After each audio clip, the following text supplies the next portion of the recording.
Search behavior or discovery behavior for LTC businesses is more fragmented than ever. These days, people might start their research on Google Maps, then ask ChatGPT what they consider the best facility, come back on the old school Google, see AI overview, and then end up calling you from Google Business Profile. That creates significant challenge for LTC facilities to keep generating their own leads, their direct leads that they don't have to pay aggregators and lead providers arm and a leg for.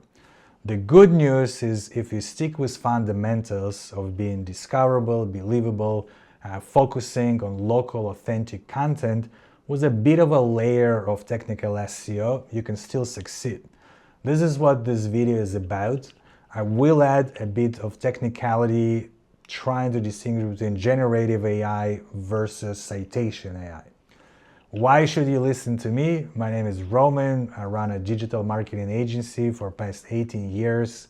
One of the biggest niches that we work with are LTC facilities. I worked with more than 100 facilities, mainly focusing on the hard ones like memory care and assisted living. So number one thing I want to talk about is the difference between AI search versus generative AI. And it's a bit technical, but it's important for you to understand because when somebody's trying to sell you AI optimization, you need to understand the difference between two and what you're getting yourself into. So AI search is actually very similar to just traditional Google search. Probably lately, if you search something very generic, top of the funnel, maybe like nursing home versus memory care, instead of getting the list of 10 websites, you saw an AI overview. However, that AI overview is still based on traditional search results. There'll be citations there, so if somebody clicks on it, they will get to your website. It's not as good as having top 10 results like we had before, but we're not coming back. Another AI search can be Perplexity, or if you turn on web search in ChatGPT. So when you do a question to ChatGPT, you might say, what are the top memory care facilities in the area? And ChatGPT can either be generative, which I'll talk for you in a second, or if you have web search turned on, it will still go back to Google and look at the Google Business Profile or reviews on BBB. On the other side, with AI overviews, what we have is generative AI. So generative AI is probably a better explanation for it, but those are the answers that AI is creating on a fly based on information that they scanned. So they create this whole trio of different terms that are familiar, that are related to each other. So when you do a query, what are the top facilities, it looks at its knowledge base and it doesn't go online. If you ask it again, nursing home versus memory care, it doesn't need to go to the top 10 difference article because it has it and it retrieves different passages from its tree and stitches them together. So that's the difference. What's the practical difference from our perspective? So when we talk about AI search, our influence over AI search, we have a lot of influence. It's very akin to a traditional SEO. A lot of things that are people talking about, this is new for AI, now you gotta write shorter passages and put schema tags on your website. It's actually what we've done 10 years ago. Same with citations.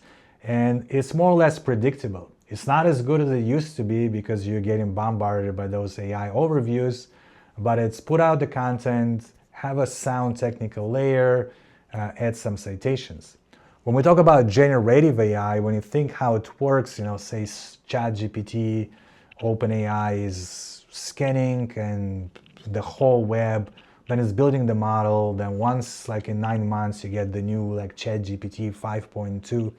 When you make an effort here for ChatGPT to recommend you is a very long way, and we don't really have good amount of tests to say with any sort of confidence that if you keep putting like 4 articles a month, ChatGPT is gonna recommend you. I'm sorry, that's just not a reality and nobody has science behind it.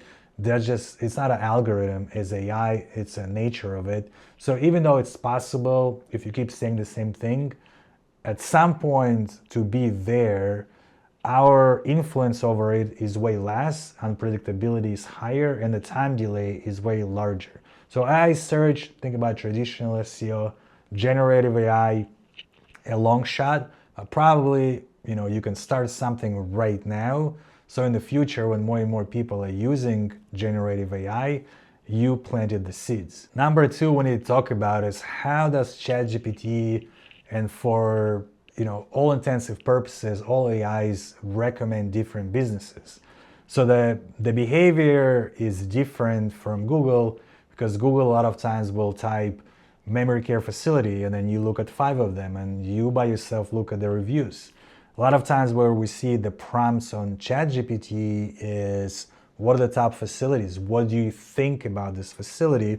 So it's basically a consideration. And ChatGPT is very simplistic in it. First of all, it needs to find you and know that you exist. And for them to find you, you need to be listed and you need to have inbound links and citations. Citations are mentions of your business with the same name, address, and phone number. Again, old school SEO tactic. We haven't used it from like 2018. All of a sudden, everybody's back to using it because of AI. So they need to find you. And then when we talk about consideration, what you need is good reviews. Because when they ask, what do you think about this facility? A facility with better reviews, with reviews on BBB, with Google Business Profile reviews, will get a higher placement. Not only that, right now in ChatGPT, people don't even have to leave ChatGPT to see a map of where you're located and the reviews. Actually, you can try yourself. You can go to ChatGPT, do like top 5 memory care facilities around me, and you'll see a map with dots of where you're located with average reviews. And that's why reviews are so important. They're important for AI. They're important for AI search, for Google, and for people, because that's what makes you believable and chosen. Reviews is the single most important lever you can work on. If you do search your own facility in ChatGPT, you will see it kind of has an opinion about you, and some of that opinion is actually what you want to hear. And when you click on the sources, you'll see that one of the primary sources is your own website.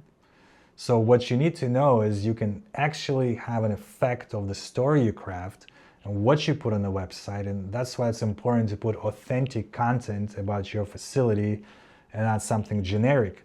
And moreover, if you repeat this content on a bunch of other websites on the web, from ChatGPT perspective and other AIs, they will think this is what it is, because it's AI. It cannot distinguish between who is lying, who is saying the truth. It's the nature of the model.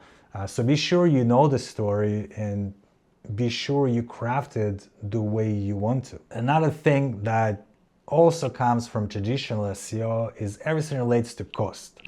People are afraid to pick up the phone and be in a tour or a pushy salesperson. And a lot of times they have no idea on the price range. They don't know if it's $1,500 a month or $7,000. Do you accept Medicare? Can they use their work insurance? So instead of going through everything, they ask ChatGPT. I've seen it for 18 years on the search terms back in the day when we could actually see them. The cost was number one, and I always recommended that if there is a possibility to put the actual price starting from or price range along with your floor plan, it helps everybody. The danger is always people think like, well, if I put the price too high, it prevents a salesperson from explaining what our facility is about. And there is a bit of a danger in it, but I think right now, if your competitor is putting prices, if your website is not doing good enough story about who you are and why this price is justified, you have bigger issues. Final part, I kind of touched on it, are schema tags. Schema tags are structured content that you show to Google and AI. Again, we used to care a lot about schema tags back in the day. At some point, it kind of stopped because people were spamming the hell out of them. But when you think about AI, the easiest thing for them to consume is the structured content. So schema is a technical layer that adds on top of your website that just makes it easier for ChatGPT and other search engines to consume your content. You don't have to go overboard with it, and it's a project that has a start and a finish. These days it's not as complicated as it used to be. Okay, so let's summarize AI optimization. Technical schema layer, relevant content that is local, authentic, helps everybody. Reviews, Google Business Profile, Yelp, BBB. The most important right now is Google Business Profile.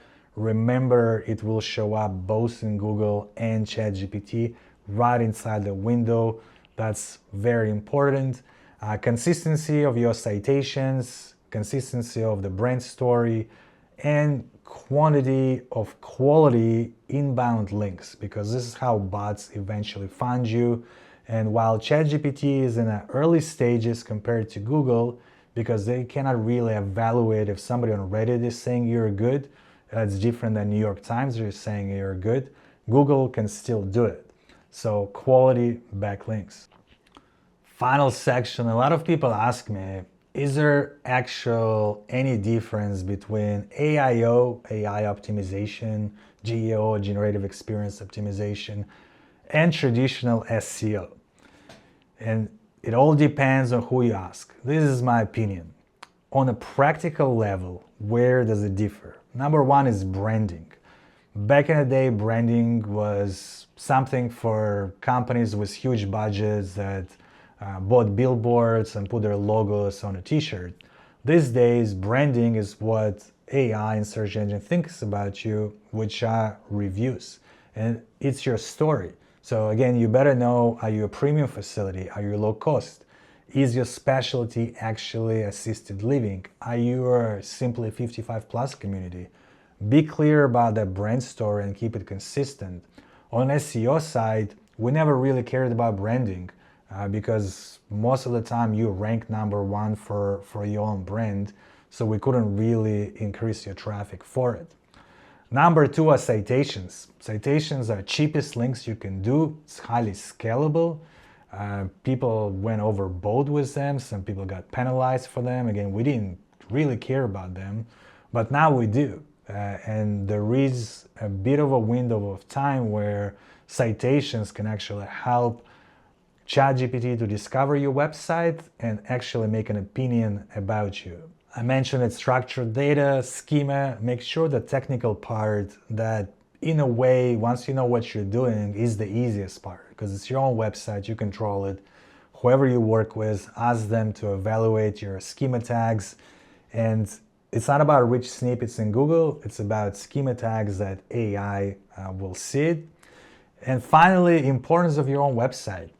For a lot of small businesses, Google Business Profile is like 5-6 times of your traffic, and they kind of stop caring about their website. They just put all their effort in GBP, which is great, and it brought you a lot of results.